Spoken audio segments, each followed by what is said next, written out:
અને પ્રભુ કરે કે જે ગીત આપણે ગાયું પ્રાર્થનાના ભાવ સાથે, એ પ્રાર્થના આજે પ્રભુ સાંભળે અને પ્રભુનો આત્મા પરાક્રમ સહિત આ જગા ઉપર ઉતરી આવે અને ચોક્કસપણે આપણા જીવનોને સાજાપણું આપે, એક નવો સ્પર્શ આપે, નવું સામર્થ્ય આપે. અને એમ આજે સાંજે આપણે એક નવી શરૂઆત નવા આત્માની સહાયથી કરી શકે. અને માટે પ્રભુ એનું વચન આજે પૂરું કરે, એના આત્માથી આપણને ભરી દે, એના આત્માનું બાપ્તિસ્મ આપે. એ જ આપણા હૃદયની ઈચ્છા અને એ જ આપણા હૃદયની પ્રાર્થના. આવો પ્રભુની કૃપા માંગીએ, પ્રાર્થનાને બોલાવીએ. પવિત્ર અને પ્રેમાળ પ્રભુ, તમારા નામને ધન્યવાદ આપતા તમારી આગળ ગણીએ છે. વચનમાં લખેલું છે કે દેવનો આત્મા પાણી પર હાલતો થયો. હા પ્રભુ, તમારો આત્મા પાણી પર હાલતો થયો અને ત્યાર પછી પ્રભુનો સુંદર સૃષ્ટિના સર્જનની વાત જોઈએ છે. આજે સાંજે પણ પ્રભુ તમે એવું થવા દો. તમારો આત્મા આ જગા ઉપર તમે હાલતો કરો અને પ્રભુ તમે અમારામાં નવી ઉત્પત્તિ કરો, નવું સર્જન કરો. એવી કૃપાને તમારી પાસે માંગીએ છીએ. ઈસુના લોહીનો છંટકાવ અમારા હૃદયો પર કરો. તમારો પવિત્ર આત્મા પરાક્રમ સહિત પ્રભુ આ જગા પર તમે ઉતરી દો. પ્રાર્થના પ્રભુ ઈસુ ખ્રિસ્તના નામમાં સાંભળોને માન્ય કરો. આજે જે વિષય ઉપર આપણે મનન કરવાના છીએ, ફોકસ કરવાના છીએ, એ છે નવો કરાર. અને 3 અલગ અલગ શાસ્ત્ર વાંચન આપણે કર્યા. યર્મિયામાંથી, અજકેલમાંથી અને માથીમાંથી. અને આ ત્રણેય જે શાસ્ત્ર વાંચન છે એ નવો કરાર, ન્યૂ કવનન્ટ, એની સાથે રિલેટેડ છે. હવે આપણે જોઈએ છે કે જૂના કરારમાં યર્મિયા પ્રબોધક એ ભવિષ્ય કથન કરે છે કે એક એવો સમય આવી રહ્યો છે કે જ્યારે ઈશ્વર નવો કરાર કરવા જઈ રહ્યા છે. હવે નવો કરાર અને જૂનો કરાર, આ બે શબ્દ પ્રયોગોનો આપણે ઉપયોગ કરીએ છીએ. પણ એ બે શબ્દ પ્રયોગની પાછળ 2 અલગ અલગ અર્થ છે. ઘણા બધા વ્યક્તિઓને ખબર નથી હોતી અને માટે ઘણું બાફતા હોય છે. સમજ્યું છે ને? બાફતા હોય છે. તમે વાંચ્યું છે હિબ્રુઓના પત્રમાં 8મા અધ્યાયમાં? જો તમારી પાસે બાઇબલ છે તો તમે જોઈ શકો. હિબ્રુઓનો પત્ર 8મો અધ્યાય, છેલ્લી કલમ, 13મી કલમ. કોઈ મોટા વાગે વાંચશે.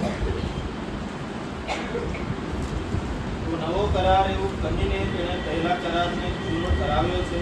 પણ જે જૂનું તથા જર્જર થતું જાય છે તે નાશ પામવાની તૈયારીમાં છે.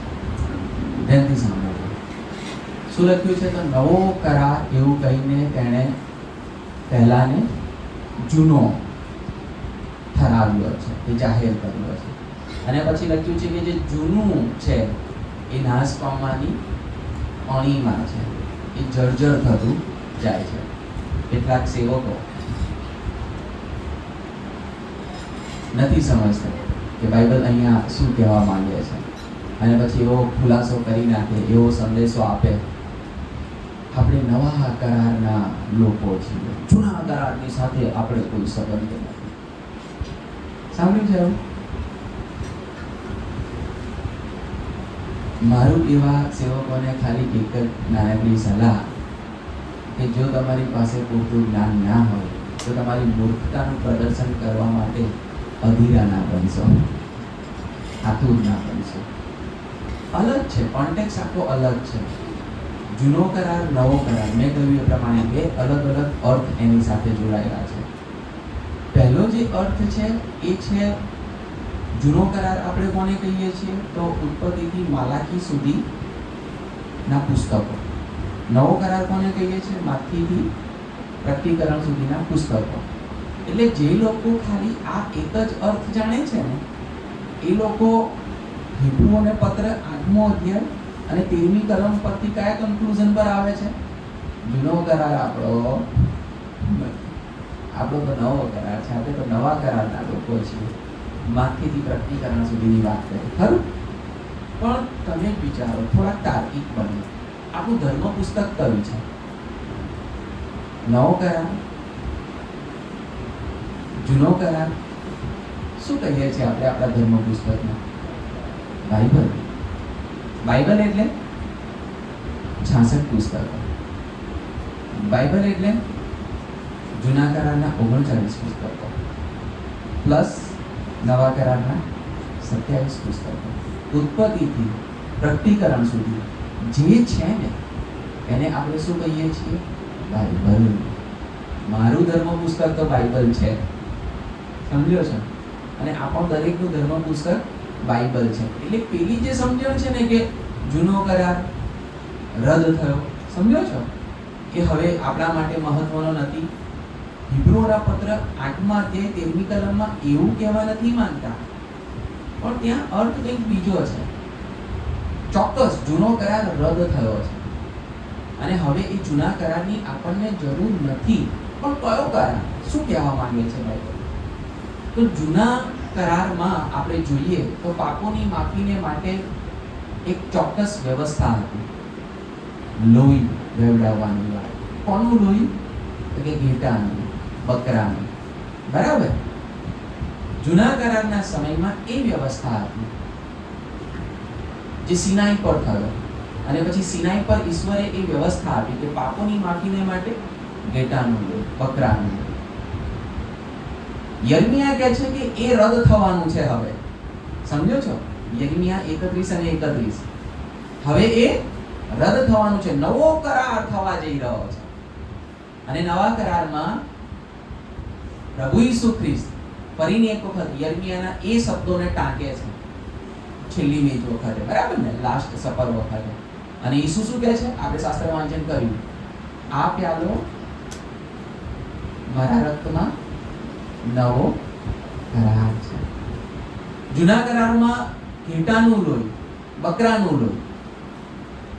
નવા કરારમાં ઈસુનું લોહી.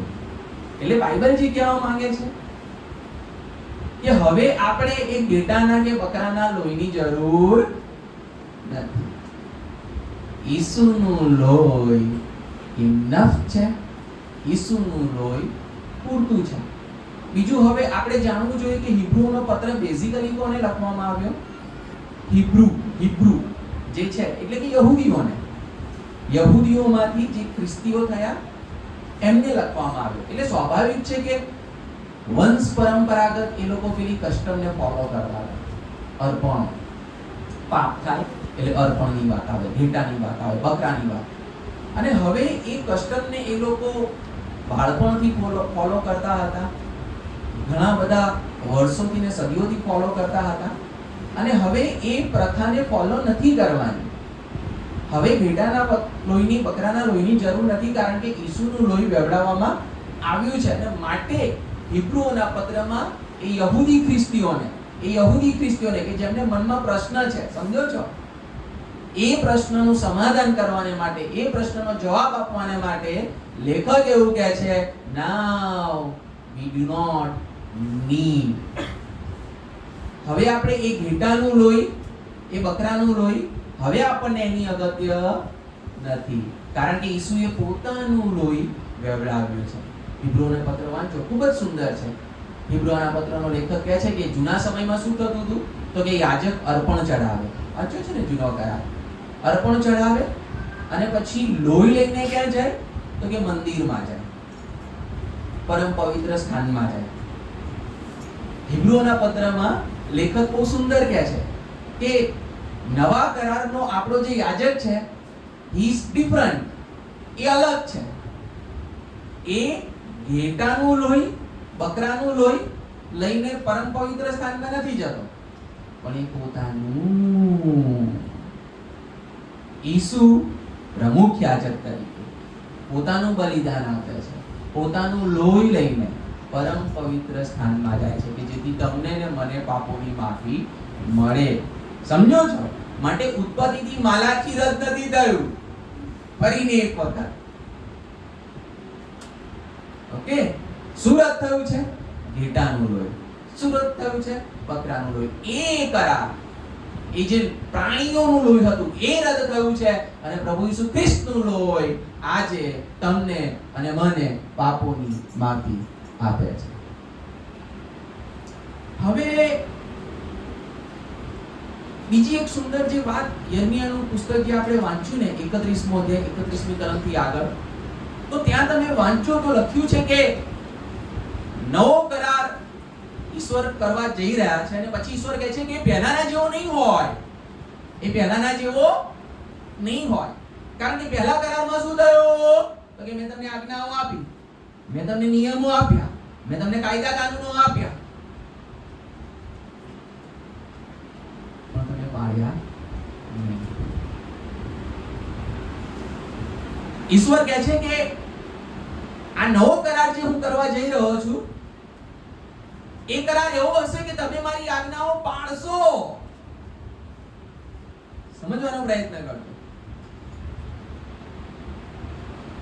હજકીએલને આપણે લાવીએ અને હજકીએલમાં આપણે શું વાંચ્યું? હું તમને નવું હૃદય આપીશ, હું તમને નવો આત્મા આપીશ. અને પછી વાંચો, ત્યાં બહુ સુંદર છે. ત્યાં લખ્યું છે કે મારો આત્મા, એ નવો આત્મા તમને મારા માર્ગમાં ચલાવશે. See, this is the difference. જૂના કરારમાં ઈશ્વરે 10 આજ્ઞાઓ આપી. ટોટલ પંચગ્રંથમાં 613 આજ્ઞાઓ છે.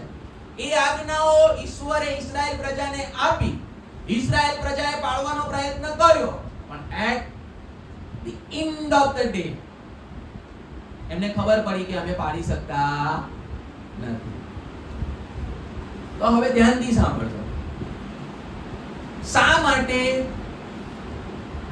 એ લોકો ઈશ્વરના નિયમો પાળવામાં નિષ્ફળ ગયા?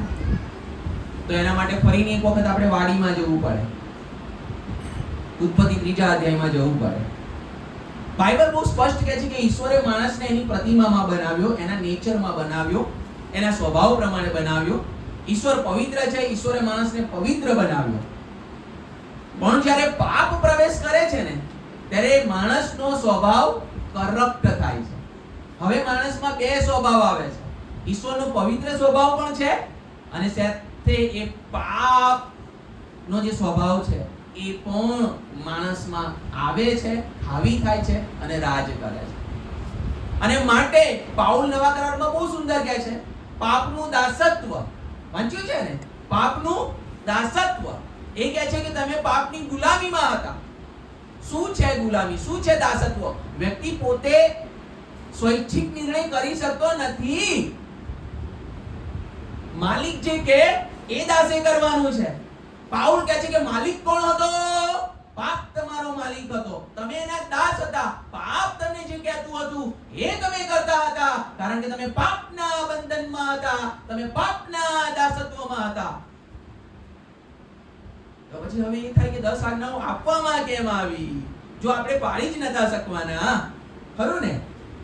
જો માણસો એને પાળી જ નતા શકવાના તો પછી 10 નિયમો કેમ આપવામાં આવ્યા? 10 આજ્ઞાઓ કેમ આપવામાં આવી? ધ્યાનથી સાંભળજો. ઈશ્વરે 10 આજ્ઞાઓ આપી કે જેથી કરીને એ 10 આજ્ઞાઓ અરીસાનું કામ કરે. અરીસો ખ્યાલ છે ને? મિરર, દર્પણ. દર્પણની સામે આપણે ઊભા રહીએ છીએ તો શું થાય છે? પોતાને જોઈએ છીએ. હા ને? આપણે જેવા છીએ એવા દેખાઈએ છીએ. હું જે કહેવા માંગુ છું એ 10 આજ્ઞાઓ, એ નિયમ શાસ્ત્ર એ દર્પણ સમાન છે. જ્યારે 10 આજ્ઞાઓની સામે આપણે આવીને ઊભા રહીએ છીએ, આપણે આપણા આત્મિક જીવનનું મૂલ્યાંકન કરીએ છીએ, આપણે આપણા નૈતિક જીવનનું મૂલ્યાંકન કરીએ છીએ, ત્યારે દૂધનું દૂધ અને પાણીનું પાણી થઈ જાય છે. ઈશ્વરનો નિયમ કહે છે તું વ્યભિચાર ન કર, પણ હું જોઉં છું કે મારામાં તો વ્યભિચાર છે.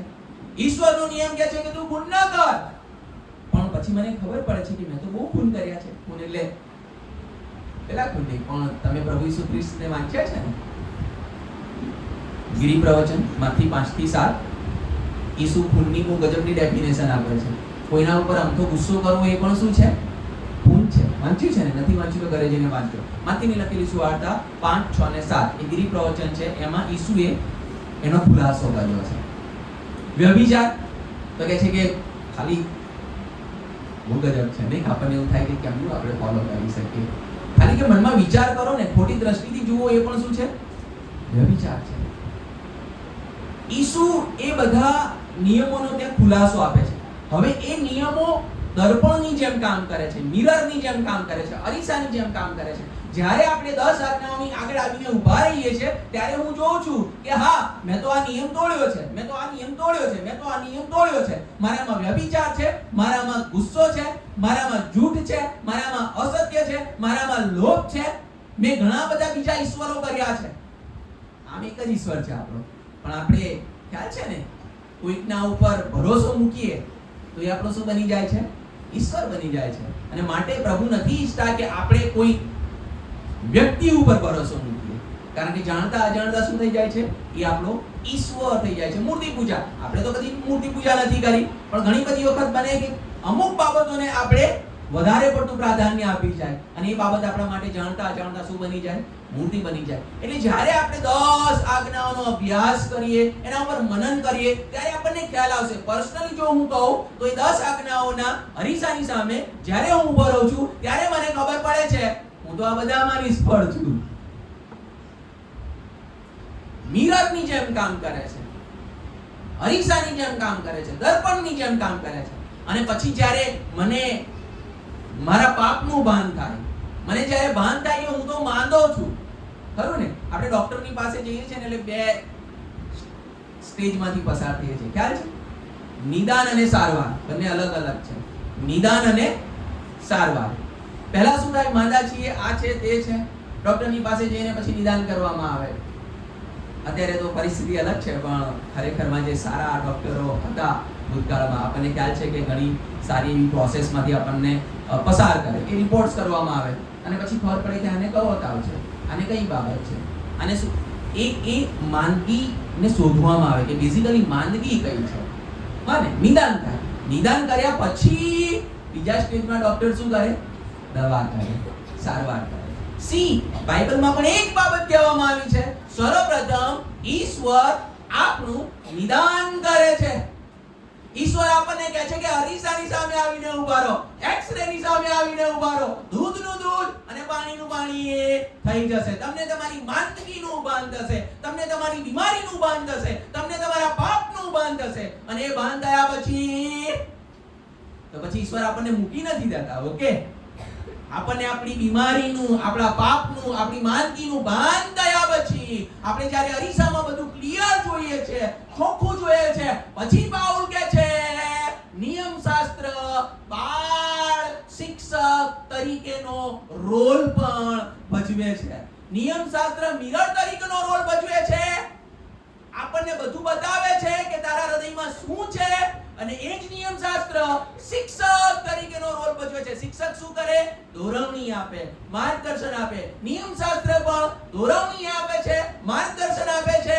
મારી માંદગી મને બતાવીને મને તરછોડી દેતું નથી, મને મૂકી દેતું નથી, પણ મને માર્ગ બતાવે છે, મને રસ્તો બતાવે છે. અને નિયમશાસ્ત્ર મને કહે છે yes there is a way. એક માર્ગ છે કે જ્યાં મને સાજાપણું મળી શકે. એક ડોક્ટર છે, એક વૈદ્ય છે. અને છેવટે નિયમશાસ્ત્ર મને કોની પાસે લઈ જાય છે? ઈસુની પાસે લઈ જાય છે. સી એટલે 10 આજ્ઞાઓ આપવા પાછળનો ઈશ્વરનો જે હેતુ હતો, પ્લીઝ સમજવાનો પ્રયત્ન કરજો. એ 10 આજ્ઞાઓની આગળ જ્યારે આજે આપણે આવીને ઊભા રહીએ છીએ, સર્વપ્રથમ એ મિરરનું કામ કરે છે, એ દર્પણનું કામ કરે છે, એ મને મારી વાસ્તવિકતાનું ભાન કરાવે છે. અને ત્યારબાદ એ જ નિયમશાસ્ત્ર શિક્ષક બનીને મને ઈસુની પાસે લઈ જાય છે. અહીં તને સાજાપણું મળશે. નિદાન કરે છે અને સારવાર પણ પૂરી પાડે છે. આ જૂના કરારના કોન્ટેક્સ્ટમાં આપણે જોઈએ છીએ. ઓકે, જૂનો કરાર, ઈશ્વરે આજ્ઞાઓ તો આપી, પણ માણસો આજ્ઞાઓ પાળવાને માટે સક્ષમ નહોતા. એમનામાં એ સામર્થ્ય નહોતું. શા માટે એમનામાં સામર્થ્ય નહોતું? કારણ કે એ લોકો પાપના દાસત્વમાં હતા, પાપની ગુલામીમાં હતા. સ્વૈચ્છિક રીતે એ લોકો નિર્ણય કરી શકતા નહોતા. અને માટે રોમનોને પત્ર 7મો અધ્યાય તમે ઘરે જઈને વાંચો. પાઉલ એ આખા ચિત્રને બહુ ગજબની રીતે રજૂ કરતા કહે છે એ પરિસ્થિતિ કેવી ભયંકર છે, એ પરિસ્થિતિ કેવી દુર્લભ છે. પાઉલ કહે છે કે જે સારું હું ઈચ્છું છું તે હું કરતો નથી, પણ જે ભૂંડું હું ધિક્કારું છું તે હું કર્યા કરું છું. પાઉલને ખબર છે કે આ 10 આજ્ઞાઓ છે, આ 10 ઈશ્વરના નિયમો છે. ઈશ્વર મારી પાસે આ પ્રકારના જીવનની અપેક્ષા રાખે છે, ડિમાન્ડ રાખે છે. પાઉલ એમ કરવાનો પ્રયત્ન કરે છે, પણ પાઉલ નિષ્ફળ જાય છે. અને એ પાઉલ કહે છે હું કેવો દુર્ભાગ્ય માણસ છું. જે સારું હું ઈચ્છું છું તે હું કરતો નથી, જે ભૂંડું હું ધિક્કારું છું તે હું કર્યા કરું છું. પણ રોમનોને પત્ર 7મા અધ્યાયમાં પૂરો થતો નથી. બરાબર? રોમનોને પત્ર આગળ વધે છે અને આપણી પાસે હું અંગત રીતે માનું છું બાઇબલનો ધ બેસ્ટ પોર્શન રોમનોને પત્ર 8મો અધ્યાય આપણી આગળ આવીને ઊભો રહે છે. રોમનોને પત્ર 8મો અધ્યાય. અને રોમનોને પત્ર 8મા અધ્યાયમાં શું કહેવામાં આવ્યું છે? હું અને તમે પાપ ઉપર વિજય પ્રાપ્ત કરી શકીએ છીએ. રોમનોના પત્રમાં કહેવામાં આવ્યું છે કે આપણે પાપ ઉપર વિજયવંત ખ્રિસ્તી જીવન જીવી શકીએ છીએ. પણ કેવી રીતે? તો એ પણ રોમનોના પત્રમાં કહેવામાં આવ્યું છે પવિત્ર આત્માની સહાયથી. વાંચ્યું છે ને તમે રોમનોના પત્રમાં? પવિત્ર આત્મા પોતે અવાચ્ય નિશાસા નાખે છે. પવિત્ર આત્મા જ્યારે આપણા હૃદયમાં વાસ કરે છે, રાજ કરે છે, ત્યારે પવિત્ર આત્માની સહાયથી વ્યક્તિ પવિત્ર જીવન જીવી શકે છે, પાપ ઉપર વિજયવંત જીવન જીવી શકે છે. હવે તમે જુઓ તો યર્મિયા 31માં એ જ કહેવામાં આવ્યું છે. યર્મિયા 31માં શું કહેવામાં આવ્યું છે? નવો કરાર થવા જઈ રહ્યો છે. અને આ નવો કરાર પહેલાના કરાર કરતા અલગ છે.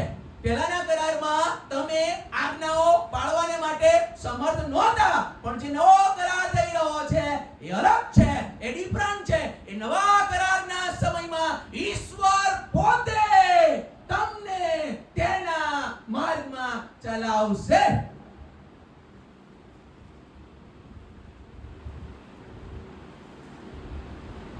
શું છે આ નવો કરાર? ત્યાં લખવામાં આવ્યું છે કે હું મારો નિયમ તમારા હૃદય પટ ઉપર લખીશ. બરાબર? યર્મિયામાં લખ્યું છે હું મારો નિયમ તમારા હૃદય પટ પર લખીશ. બેઝિકલી બાઇબલ જે કહેવા માંગે છે, ઈશ્વર જે કહેવા માંગે છે, હું મારો આત્મા, મારો પવિત્ર આત્મા તમારામાં મૂકીશ. બે અલગ અલગ ચિત્ર આશા રાખું કે હવે તમે સમજી શકો છો. પાપના દાસત્વમાં આપણે ઈચ્છતા હતા પવિત્ર જીવન જીવવાને માટે, પણ નહોતા જીવી શકતા. કારણ કે છેવટે આપણો માસ્ટર કોણ હતો? આપણો ધણી કોણ હતો? પાપ. અને પાપ આપણને ખોટી બાબતોમાં દોરી જાય છે.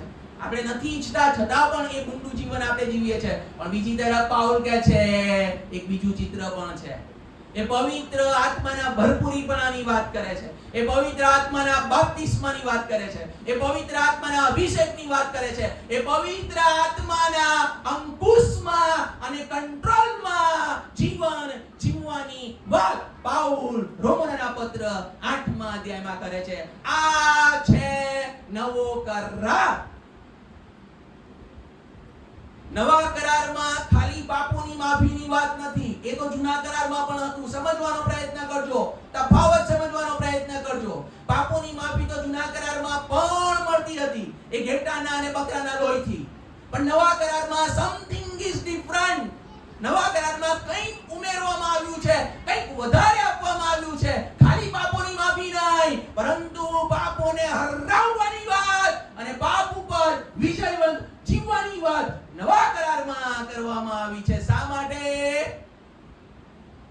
કારણ કે નવા કરારમાં તમને ને મને એક પ્રોમિસ આપવામાં આવી છે, એક ખાતરી આપવામાં આવી છે, એક વચન આપવામાં આવ્યું છે. અને એ વચન કયું છે? તમારા હૃદય પટ ઉપર હું મારો નિયમ લખીશ. બીજા શબ્દોમાં, હું મારો પવિત્ર આત્મા તમારા હૃદયમાં વાસ કરવાને માટે મોકલીશ. પ્રભુ ઈસુ ખ્રિસ્તે શિષ્યોને પણ એ વચન આપ્યું હતું. ખરું કે ખોટું? શું કહ્યું હતું ઈસુએ શિષ્યોને? તમે યરૂશાલેમથી જતા ના, પણ જ્યાં સુધી એ વચન પૂરું ના થાય, એ પ્રોમિસ પૂરી ના થાય. કઈ પ્રોમિસ? પવિત્ર આત્માનો અભિષેક. ત્યાં સુધી તમે યરૂશાલેમથી જતા ના. અને આપણે જોઈએ છે પ્રેરિતોનો કૃત્ય પહેલા અધ્યાયમાં આપણે જોઈએ છે શિષ્યો ઉપલી મેળીમાં પ્રાર્થનામાં લાગુ રહે છે. એ પ્રોમિસ ક્યારે પૂરું થાય, એ વચન ક્યારે પૂરું થાય, એ ખાતરી ક્યારે પૂરું થાય. અને બીજા અધ્યાયમાં પ્રેરિતોના કૃત્યમાં આપણે જોઈએ છે કે ઈશ્વર એની પ્રોમિસ પૂરી કરે છે. ઈશ્વરનો પવિત્ર આત્મા પરાક્રમ સહિત ઉતરે છે. અને પછી ત્યાં આપણે જોઈએ છે કે પિતરના એક જ સંદેશાથી 3000 વ્યક્તિઓ ઈસુનો સ્વીકાર કરે છે. ધ્યાનથી સાંભળજો. જૂના કરારમાં પણ પવિત્ર આત્મા હતો, ખરું? પણ જૂના કરારમાં જે પવિત્ર આત્માને આપણે જોઈએ છે ને નવા કરારમાં જે પવિત્ર આત્માને આપણે જોઈએ છે અલગ નથી. પવિત્ર આત્મા એક જ છે.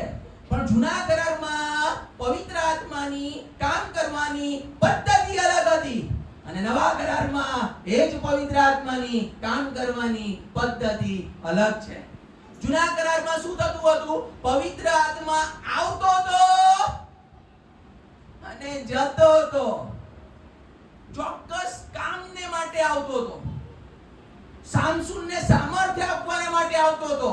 ટાસ્ક પૂરી થાય અને પવિત્ર આત્મા રિટર્ન થતો હતો. પ્રબોધક ભવિષ્ય કથન કરે, પ્રબોધક ઈશ્વરનું વચન પોકારે માટે પવિત્ર આત્મા આવતો હતો. અને જ્યારે એ ટાસ્ક પૂરી થાય ત્યારે પવિત્ર આત્મા રિટર્ન થતો હતો. નવા કરારમાં શું કહેવામાં આવ્યું છે? હું મારો આત્મા સદા કાળને માટે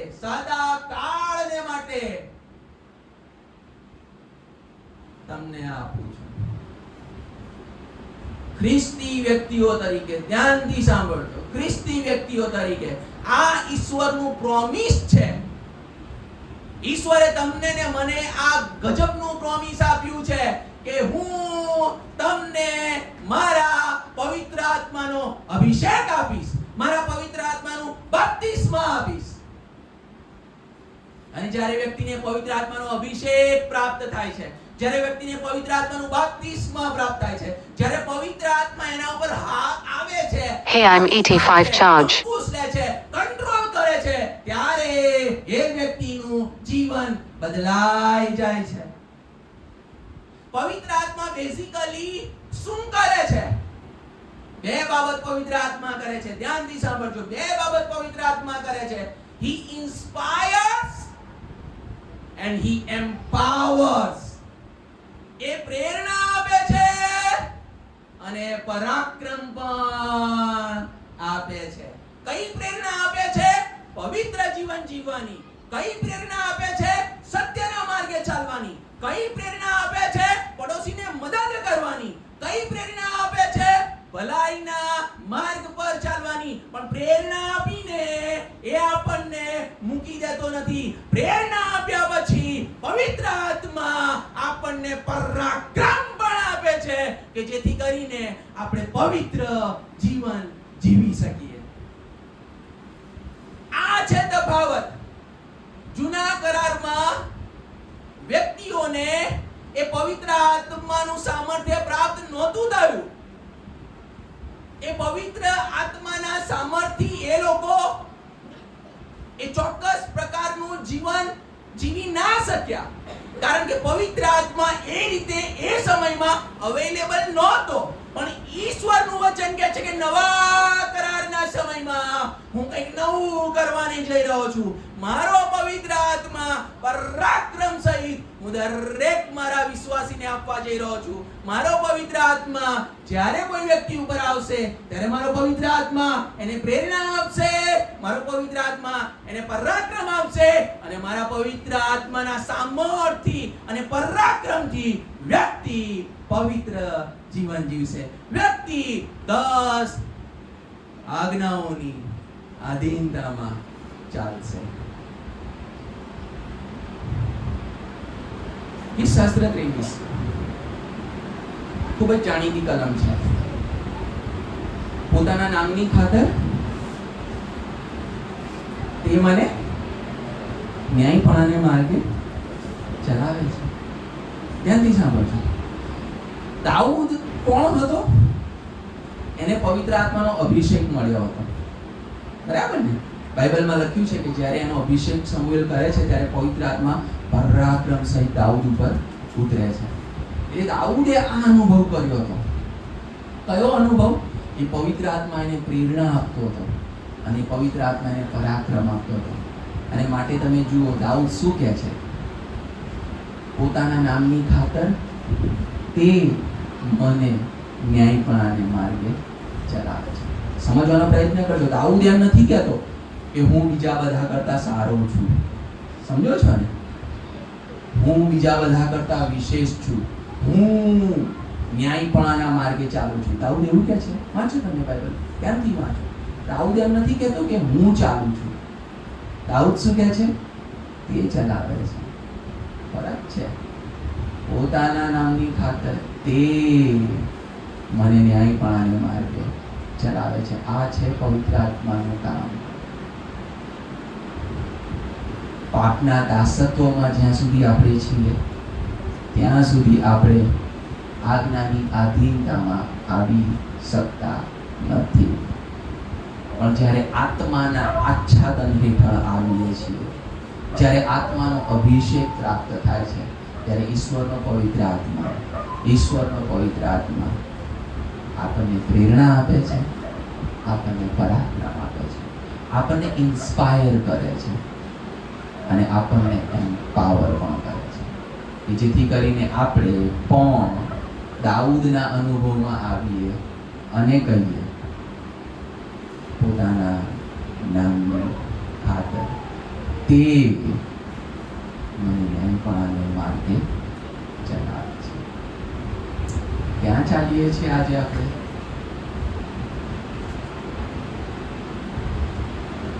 પાપોની માફી ગુડ છે. ઈસુ આપણને પાપોની માફી દરરોજ આપે છે. પણ પાપના દાસત્વમાંથી મુક્ત થયા છીએ. નવા કરારમાં એ અવેલેબલ છે. સમજો છો? નવા કરારમાં એ ઉપલબ્ધ કરવામાં આવ્યું છે કે આપણે પાપના દાસત્વમાંથી મુક્ત થઈએ અને પવિત્ર આત્માના અંકુશ નીચે જીવીએ, પવિત્ર આત્માના કંટ્રોલ નીચે જીવીએ. તમે કોના કંટ્રોલ નીચે જીવો છો? પાપના કંટ્રોલમાં કે પવિત્ર આત્માના કંટ્રોલમાં? જો પાપના કંટ્રોલમાં હજુ પણ છો, પાપના દાસત્વમાં હજુ પણ છો,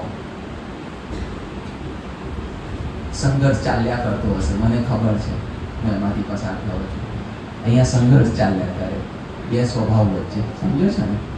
ઈશ્વરનો સ્વભાવ અને પાપી સ્વભાવ. સંઘર્ષ ચાલતો હશે અને પાઉલના અનુભવમાંથી પસાર પણ તમે થતા હશો. જે સારું હું ઈચ્છું છું એ હું કરતો નથી, જે ભૂંડું હું ધિક્કારું છું એ હું કર્યા. શા માટે? કારણ કે હજુ આપણે પાપના દાસત્વમાં છીએ. આપણે મુક્ત નથી થયા, માટે આપણે પાપ આપણને દોરે ને એમ આપણે જીવીએ છીએ. ના. નવા કરારમાં પવિત્ર આત્માનું પરાક્રમ ઉપલબ્ધ છે, અવેલેબલ છે. યર્મિયા પ્રબોધકે 700 વર્ષ અગાઉ, ઈસુના 700 વર્ષ અગાઉ, 600 વર્ષ અગાઉ કહ્યું હતું કે એક એવો સમય આવવા જઈ રહ્યો છે, ઈશ્વર નવો કરાર કરવા જઈ રહ્યો છે અને એ નવા કરારમાં ઈશ્વર એનો પવિત્ર આત્મા માણસના હૃદયમાં મૂકશે. Indwelling of the holy spirit, indwelling of the holy spirit. ઈશ્વરનો પવિત્ર આત્મા માણસની સાથે વાસ કરશે, માણસના હૃદયમાં વાસ કરશે અને ઈશ્વરનો પવિત્ર આત્મા માણસને ઈશ્વરના માર્ગમાં દોરશે અને ચલાવશે. ઈશ્વરનો પવિત્ર આત્મા અવેલેબલ હોવા છતાં પણ જો આજે આપણે પાપના દાસત્વમાં જીવતા હોઈએ, કેટલું દુર્લભ, કેટલું કરુણ, ખરું ને? કેટલું દુર્લભ, કેટલું કરુણ. થોડો સમય વિચારવાની જરૂર છે કે ક્યાં છીએ આપણે, ક્યાં ચાલી રહ્યા છીએ આપણે, ક્યાં જીવી રહ્યા છીએ આપણે.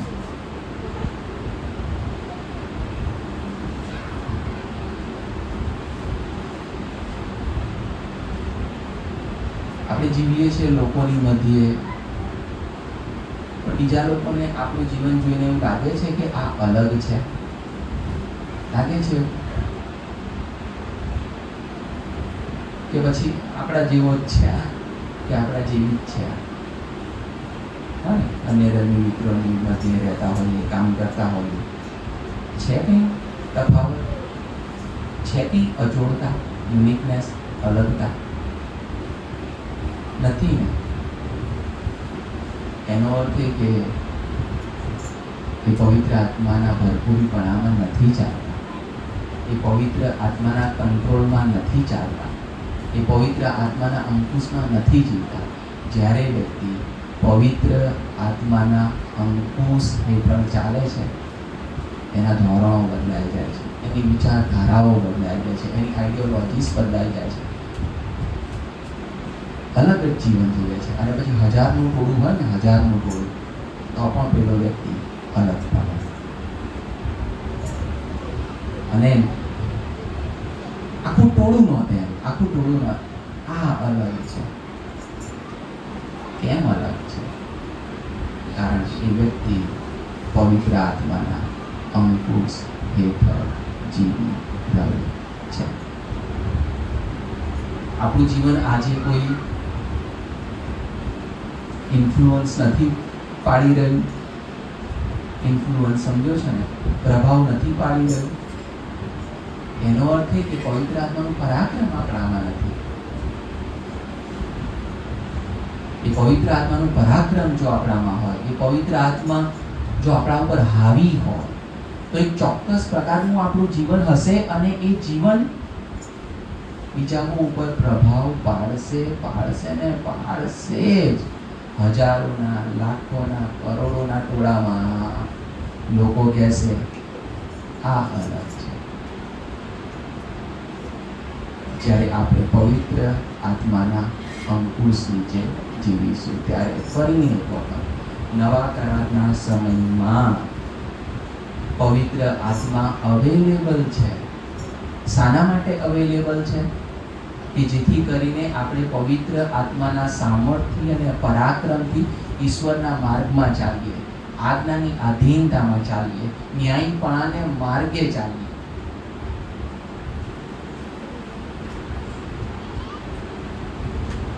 ઘણી બધી વખત થાય છે ને એવું કે ઘણા બધા વ્યક્તિઓ દુઃખ સપ્તાહની મિટિંગમાં થાય, જીવન આપે, સોંપે, પછી ઘણા બધા 31મી ડિસેમ્બરે જીવન સોંપે, નિર્ણય લે,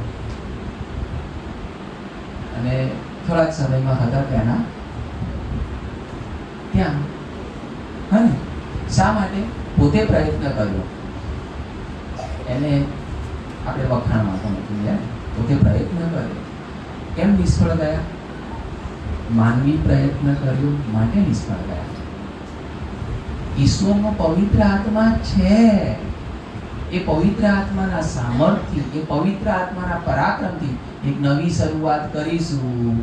હું ચોક્કસપણે માનું છું ઈશ્વર એ નવી શરૂઆતને આશીર્વાદિત કરશે, કરશે અને કરશે. ઈશ્વરનો પવિત્ર આત્મા આપણને પવિત્ર જીવન જીવવાની પ્રેરણા આપે છે, અને એ જ ઈશ્વરનો પવિત્ર આત્મા આપણને પવિત્ર જીવન જીવવાનું પરાક્રમ પણ આપે છે. એક ઉદાહરણ આપીને કદાચ પૂરું કરું કે કેવી રીતે બેઝિકલી પવિત્ર આત્મા કાર્ય કરે છે. લોખંડનો સળિયો હોય, બરાબર ને?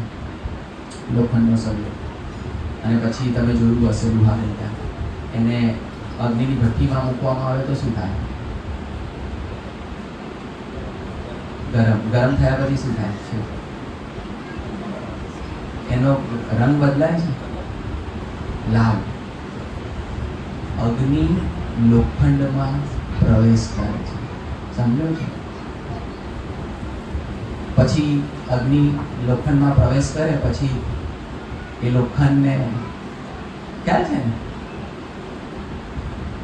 આકાર આપી શકાય. એ જ પ્રમાણે ઈશ્વરનો પવિત્ર આત્મા આપણા શરીરમાં પ્રવેશ કરે છે અને પછી ઈશ્વરનો પવિત્ર આત્મા આપણને આકાર આપે છે. બીજું એક સુંદર ઉદાહરણ, અત્યારે તો હવે મશીનવાળી અને એવી બોટ થઈ ગઈ કે વહાણો થઈ ગયા, પણ જૂના સમયમાં ખ્યાલ છે ને પેલા વહાણો કે જેમાં શું કહીએ આપણે, જે પડદો લગાવેલો હોય હવાને માટે,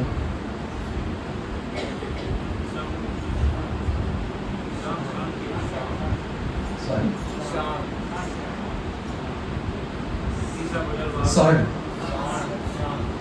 ક્ષણ, ઓકે ખ્યાલ નથી પણ તમે સમજી ગયા.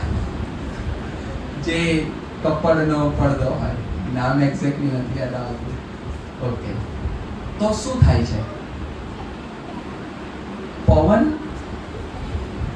એ વાહનને ધકેલે છે, ખરું? એને કશું જ નથી કરવું પડતું એ વાહન, પણ પવન એ જે પેલું પડદો હોય છે એ રીતના એને ગોઠવવામાં આવે છે કે બનાવવામાં આવે છે કે પવનની શક્તિ ત્યાં વપરાય છે, પવનની શક્તિ વહાણ ઉપર વપરાય છે અને પછી વહાણ પાણીમાં આગળ વધે છે. પવિત્ર આત્મા આવો જ છે. પવિત્ર આત્મા જ્યારે આપણા ઉપર આવે છે ને, જેમ વહાણ દિશામાં આગળ વધે એમ આપણું જીવન ન્યાયપણાના માર્ગમાં, પવિત્રતાના માર્ગમાં આગળ વધે છે. એ પવિત્ર આત્માનું સામર્થ્ય અવેલેબલ છે, એ પવિત્ર આત્માનું પરાક્રમ અવેલેબલ છે. શા માટે? પાપના દાસત્વ નીચે હજુ જીવી રહ્યા છે. આજે રાત્રે નિર્ણય લેવાનો છે તમારે કે તમારે પાપના દાસત્વ નીચે જ કન્ટિન્યુ રાખવું છે કે પછી પાપના દાસત્વમાંથી મુક્ત થઈને પવિત્ર આત્માના અંકુશ નીચેના જીવનમાં પ્રવેશ કરવો છે. આજે રાત્રે પવિત્ર આત્મા જેમ લોખંડમાં અગ્નિ પ્રવેશ કરે એમ તમારા હૃદયોમાં પ્રવેશ કરવા માટે તૈયાર છે. જેમ હવા એ વાણને ચોક્કસ દિશામાં ધકેલે એમ પવિત્ર આત્મા આપણા જીવનોને ન્યાયપણાને માર્ગે દોરવાને માટે તૈયાર છે. પવિત્ર આત્મા અવેલેબલ છે, પણ નિર્ણય આપણે લેવાનો છે. પાપના દાસત્વ નીચે જીવવું છે કે પછી પવિત્ર આત્માના અંકુશ હેઠળ જીવવું છે. આવો આપણે આંખો બંધ કરીએ, પ્રભુની કૃપા માંગીએ, પ્રાર્થના કરીએ. હા પ્રભુ, આ સુંદર પલ માટે અમે તમારો આભાર માનીએ છીએ. આજે સાંજે ફરીને એક વખત તમે અમારું સ્મરણ કર્યું, અમારી મુલાકાત લીધી, અમારા હૃદયોની સાથે વાત કરી, તેના માટે પ્રભુ અમે તમારો આભાર માનીએ છીએ. પ્રભુ ઈસુ ખ્રિસ્તના લોહીમાં તમે નવો કરાર કર્યો છે. તમે અમને પાપોની માફી આપી છે, એટલું જ નહીં પરંતુ પાપના દાસત્વમાંથી પણ તમે અમને છોડાવવા માંગો છો. ઓ પ્રભુ, દયા કરો. અહીં બેઠેલા જે હૃદયો, જે જીવનો આજે પાપના દાસત્વમાંથી મુક્ત થવા માંગે છે, પ્રભુ એ હૃદયો, એ જીવનોમાં તમે કાર્ય કરો. હા પ્રભુ, જેમ અગ્નિ લોખંડમાં પ્રવેશે તેમ પ્રભુ તમે એ હૃદયોમાં પ્રવેશો, એ જીવનોને એક નવો આકાર આપો. અને વચનમાં લખ્યું છે તેમ જૂનું હતું તે સગળું જતું રહ્યું છે, જુઓ તે નવું થયું છે. હા પ્રભુ, આજે તમે એ જીવનોને નવી ઉત્પત્તિ કરો, નવું સર્જન કરો અને ઈસુની પ્રતિમામાં ઢાળો ન્યાયપણાને માર્ગે દોરો અને ચલાવો. પવિત્ર જીવન જીવવાની પ્રેરણા આપો અને પવિત્ર જીવન જીવવાનું પરાક્રમ આપો. અને પ્રભુ દાઉદના અનુભવમાં પ્રભુ તમે આમ દરેકને લાવો કે અમે કહીએ પોતાના નામની ખાતર તે મને ન્યાયપણાને માર્ગે ચલાવે છે. પ્રભુ દયા કરો. પ્રાર્થના ઈસુ ખ્રિસ્તના નામમાં સાંભળો અને માન્ય કરો બાપ. આમેન.